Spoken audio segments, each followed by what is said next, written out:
you may proceed. Hello, everybody. Back to give you another opinion, shall I say, of what happened the past 2 weeks, and good and bad. A lot of things have happened this past 2 weeks. So let's start off with sports. Let's start on the lighter side. Sports. Starting this week, baseball starts. Love baseball. I'm a baseball fan myself, so I know everybody likes baseball. I have a favorite team, players. Wouldn't hurt to pray for them daily before the game starts. So, keep these guys safe. They're fathers and friends, and this is their livelihood. So pray for them to be healthy. Also, with that in mind, there's local teams, high school, softball, and baseball. Does not hurt to pray for your kids or your friends too. May they be healthy and safe this whole softball and baseball season, and also for all the other sports such as track, lacrosse, I do believe is starting up, and other things. So pray for them. It wouldn't hurt to. I know I've heard people going down to the fields before the games start, like an hour before or 2 hours before, and just pray at the fields. That will help bring a protective hand of God right down to the field itself. So, and while we're on that note, baseball, I'll remind you again, 3 young men from the area. Devin Mesoraco from Punxsutawney, who plays for the Cincinnati Reds. Matt Adams from Phillipsburg, Pennsylvania, playing for St. Louis Cardinals. And Chad Zarat from Clearfield, he's starting out in AA for the Colorado Rockies. So pray for them. May they have a great season and just represent this area well, because if young people see them playing, hey, dreams can come true with the help of God. So be with them. And also on sports, found out today, I like Penn State. Actually, I like Penn State and Pitt, but Penn State just clinched the national championship in wrestling. Go, guys. Go Penn State. Yeah, so. And, okay, that's enough for sports. Now, let's go to politics. Okay, they can probably actually do a show on this about once a week for 15 minutes about Hillary's lies. Okay, I'm going to hit 2 of them. And because, let's face facts, I'm a Christian man. I don't believe in liars, hate them, and Hillary's got to be one of the biggest, if not the biggest. I don't know if you heard. If you got to see it, hopefully you did. I referenced theblaze.com, or if you've got Glenn Beck station. If you got Dish Network, I get Dish Network, Glenn Beck. He has a young man named Buck Sexton who has a show from 7 o'clock at night. But anyhow, if you don't get the station, go to the internet, theblaze.com. Find Buck Sexton. This is not this past week, but the week before. He showed a clip of Hillary was asked a question, I think it was by the Univision station or CNN, one of them. They asked her, who do you pray to and what do you pray about? You talk about somebody turning robotic. Did you ever ask your kid, for those of you who have children, ask them a question and you know they did wrong, but they're going to, like, the best way I can put it, BS their way through something? Please, go to theblaze.com, get on that Buck Sexton show, and I hope you'll find it. You talk about stutter and stammer your way as who do you pray for and what do you pray about. She never prayed. Last time she probably prayed is probably with, I'm going to say with Donald Trump when he gave her all that money years ago, and Donald probably quoted 2 Corinthians. And that's probably the last time they prayed. Maybe 1 Kings, because Donald's so good at the Bible. So that was one great lie. And she takes about 4 minutes, by the way, to explain that whole answer, because she just stuttered the whole way through, or not stuttered, but stammered and just thought real hard. You could almost smell the smoke coming through the screen as she was trying to think of how to answer that question. And also, I don't know if you heard it, but this angered me a little bit that she had the audacity twice to get on there and claim Benghazi. She didn't claim it. She told one interviewer, she's told one interviewer that what happened in Libya went off perfectly because nobody got hurt. We didn't lose anybody. So I guess she forgot about those 4 people that died in that, her so-called leadership in that thing. And then she had I don't know if you saw this, They were talking to her, interview. This one was on the Univision interview, and she told everybody there that the lady who's the mother of one of those people that died in Benghazi, she's been on TV a lot talking about it, but she called that lady a liar, that nobody died and that was not her responsibility. And it was just sickening to hear her say that what that lady recalls was wrong and that her son did not die. Because that is the most appalling thing, one of the most appalling things. I don't see how anybody can have the audacity to look somebody in the eye, knowing it's your responsibility that their son died, tell them one lie, and then years later say that they got it wrong. That's just, all I'm going to say is anybody, all those who are following Hillary, you better check yourself. You really need to check, especially if you call yourself a Christian and you think Hillary is somebody worthwhile and trustworthy to run this country. There's an old saying, be careful who you hitch your wagon to, because that is who you are, okay? So if you hit your wagon to the garbage truck, you're going to smell like it pretty soon. So that's what I'm going to say about that part. Let's talk about Trump. Last time we spoke, I told you the difference about, all the things Trump said about being a Christian.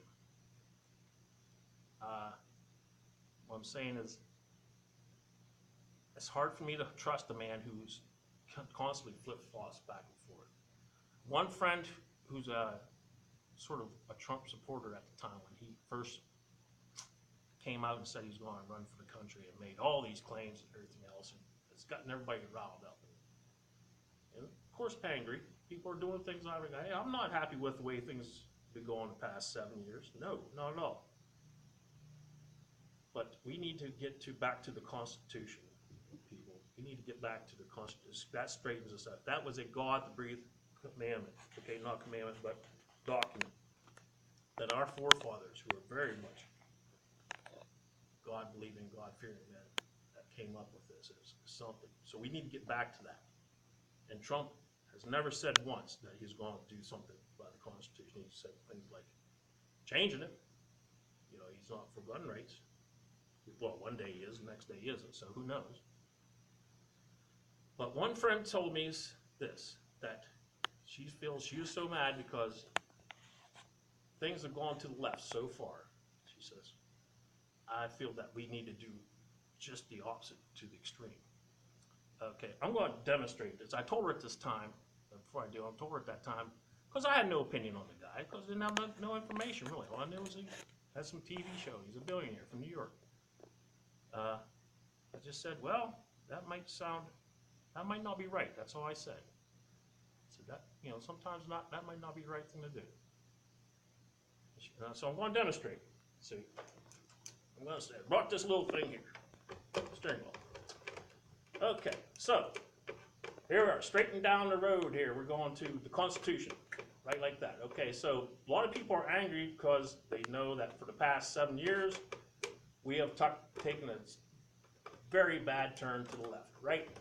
So what happens when you turn to the left? You are heading for the ditch. Your car is out of control. I hope I'm talking to a lot of people who drive. You know what this is like. So what happens when you turn it to the left like this? What do? You got to get it back to the straight and center, right? But everybody wants, what happens when you do it this far? If you turn it too far to the right, what happens? It's called oversteering. The only difference between oversteering, turning too far to the right and too far to the left, you still end up in the ditch.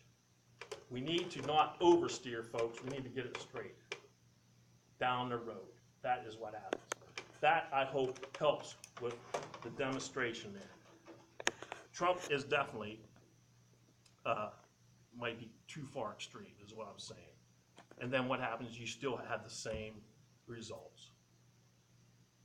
We need to get somebody in there who's constitutional, okay? And I'm going to say this about Trump. I've heard some bad things, and in his defense, some people have called him a racist. I'm sorry. I haven't heard him say anything about that. So it's just what you call people on the left using that tactic again. When they can't come up with solutions or reasoning, they go to extremes. And so I'm going to say this about the riots at Trump's, the riots at Trump's stuff. With his that's not American, okay? That's not how this country works. And by the way, that's sort of how you get socialism. That's what happens to people who are in socialist countries. When people have an uprising against the government because they're being depressed, socialist police come down on you, okay? You get hammered that way. So those who are Bernie, really get off this socialism crap. It doesn't work. It never has. Look up the countries that are socialist, like North Korea, Greece. It's not working over there. So if you are thinking about, oh, this is the way to do it, to try and shout down somebody, no. We have freedom of speech. Let the people let it work out, okay? People can speak all they want to. I have no problem with Trump and all those speaking. The problem I have is people who say they're Christians and following it, okay, when there is no Bible-based reasoning for it. They're living a lie. That's what I'm saying. So, so when I'm on politics, I'm going to say somebody, Ted Cruz, who is a constitutionalist, okay? He is a candidate who believes in the Constitution. He has stood up against Obamacare. I said that about a month ago, talked about Obamacare, how badly that is turned into. That's just another tax. Personally, Obamacare has priced me right out of health care. Thank you, Barack. So he is a constitutionalist. I say, if you're going to do things like, don't look at things through anger. Look at what they got. I mean, personally, I like the idea he says he wants to get rid of the IRS. Some people say, how are you going to do that? Hey, I don't know, but I don't like the IRS, and I'm willing to give it a try. So what's the problem? I'm going to speak to some of my friends who own coal companies around this area and other businesses. He's also for getting rid of the EPA. What have they done but be a pain? They're just a paid bunch of people to be a pain in people's rears, is all they are. You can ask anybody who owns a coal company who's involved in coal. My goodness, did they come around and just, all they look for is ways to find you. I will give you a fine example. I was talking to a friend of mine who owns I guess advertising. He does, graphic designs. He does business office up there, and he said he had the EPA come cruising by. He's never seen him before for about 10 years. He says it must have been 7 or 10 years. And they came in, they looked around, and they found some light bulbs sitting off to the side on a bench that he had replaced that week. Hasn't gotten around to throwing them away yet. They said, you got to dispose of those light bulbs properly. Why haven't you? And he says, I just haven't gotten around to it. Oh, really? That'll be $500. They nailed him $500 over 3 light bulbs and then gave him instructions how he has to properly do it, and they'll be back to make sure he's doing it. That's the type of people, these worthless industries like offices, shall I say, like the EPA.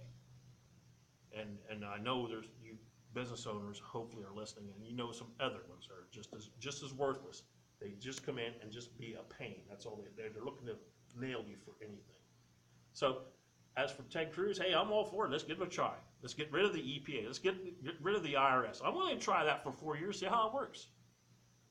Let's get back to the Constitution. Let's try that for 4 years. Okay, so enough of politics. You guys do the research. You're watching me on YouTube. Therefore, you have the internet. Start looking it up. Okay. Okay, let's go to thing I want to talk about, the end times. And I'm going to suggest to do like I did last time with endtimesministry.com. The guy's name is Erwin Baxter, and they do research, and they deal in end times only, and they do their research, and they come up with some very solid, shall I say, solid reasoning, solid facts. They have a show on TV, and it's called End of the Age. And so if you get a chance to watch that, hopefully you do. I think it's on twice a week on 2 different channels. Can't remember which ones. So, End Times Ministry. Okay, endtimesministry.com. Check them out. Check them out. They're very interesting. So I told you about how they figured out the mark of the beast. So check that out, and check out some other things. What they finally decided this week was, I guess somebody somehow finally figured out that ISIS is committing genocide on the Christians. My goodness, it took them only, what, over 1 million people to die to finally figure this out? They declared it a genocide. Now I hope they do something about it, okay? It really needs to be done. I know I'm praying for them. I mean, how would you like it if that was happening in this country? How would you feel? I don't know who I'm talking to, but as a Christian, I know I wouldn't like it. And if there's Jewish people, they know. Look up the Holocaust. That gives you an idea. Just to wipe people out because they actually, and in this case, we're believing in the truth. If I've offended some people, sorry. It's the truth. I believe in the Bible. It has not been disproven one time. That Bible is old, and the words in it back then still ring true today. Sorry, but that's wrong, and that is part of the end times. Okay, when all the nations are against Israel. Israel as in the people of Israel. We are grafted in. That makes us a connected family. So that is part of the end times thing. And also, I'm going to say about the end times here, did you know that North Korea, that wonderful socialist country over there, has claimed that they got the hydrogen bomb now, and they can drop that baby right in New York City. So, does that make you feel better? And then with the nuclear deal with Iran, they also set off some test rockets. Another violation of their deal, but yet they don't get any repercussions from it. And I don't know if you caught it or not, but written on it they wrote on it on Hebrew, Israel must die. Or Israel shall die. Something to that effect. Israel must die. And they wrote it on these bombs were ballistic missiles that they set off. So, do you still think we're not in the end times right now? I think we are. And to make it even my own observation, the Bible talks about the earth having pains like a pregnant woman. The earth shall, I'm not exactly sure how it all goes there, but the earth shall have pains like a pregnant woman shall have this. Well, I've noticed since 2004, when that huge tsunami ripped through down there in India and Indonesia, right around Christmas or New Year's back then. Have you noticed that the volcanoes have gotten a little bit more active since then? The weather's gotten a little bit more weird worldwide since then. Little things. More mudslides in Europe. Didn't Japan go through a huge tsunami also about 5 years ago? Didn't they? What was that? About 3 years ago, Iceland had a dormant volcano decided to go off, shut down the airways for 2 weeks. I'm just telling you all this thing. Look it up and tell me that, and then decide for yourself if we're not very close to the end times. You know what I'm saying? If you believe it, we are. Find yourself a good Bible-based church and get to it and start having a relationship with Christ.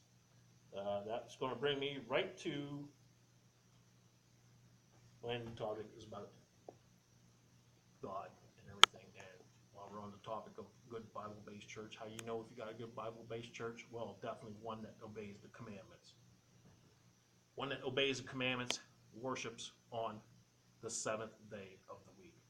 And look at your calendar. The seventh day is Saturday, not Sunday. That's the first day of the week. And with what's coming up, I'm going to say this, what I've discovered for those of you, because I used to be part of a church that worshiped on Sundays. I belonged to a Baptist, I belonged to Wesleyan, I belonged to another evangelical. And if you belong to a church that worships on Sunday, that's not a Bible-based church. And especially with this week coming up, if you got one that's going to have services on Good Friday and celebrate Good Friday, please find that. Look it up. See if that's in the Bible anywhere. It's not. But do look it up. Don't take my word for it. Try and find it.